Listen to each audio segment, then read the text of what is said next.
Folks, welcome back into the 7 financial blind spots. Now, this is a big one. Procrastination. I'll get to it tomorrow. Yeah.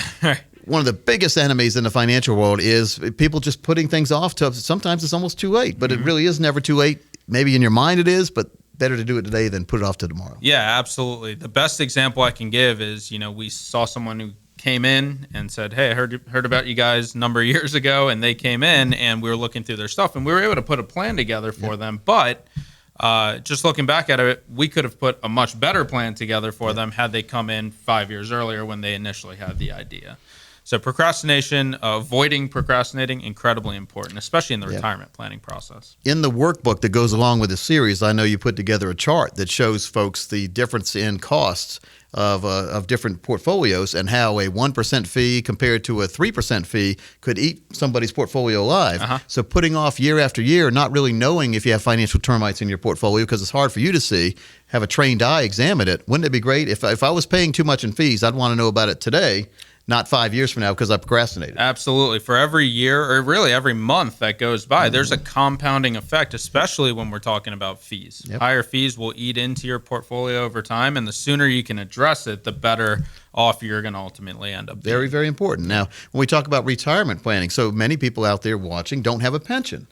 How important is it to stop procrastinating and look at a lump sum? Maybe you have a lump sum in a 401k, but get that translated into a true financial plan and a retirement plan, making sure you know exactly what your income's going to be. Yeah, that's a huge part of it. The sooner you plan for it, the better off you're going to be. For instance, there's ways that the longer you wait, just like with Social Security, the longer you wait, the more you get. Same concept here. If you do have a lump sum or a 401k that you're thinking about doing something with but are kind of procrastinating, definitely makes sense to get in earlier. We'll do the analysis for you to figure out how we can use that to accomplish the goals that you have for retirement. You just talked about positive procrastination too. When somebody has a account building in the right way, putting off taking that money out makes a lot of sense so many times than taking it out right away. Absolutely. So Absolutely. There's a positive, folks, to procrastination right there.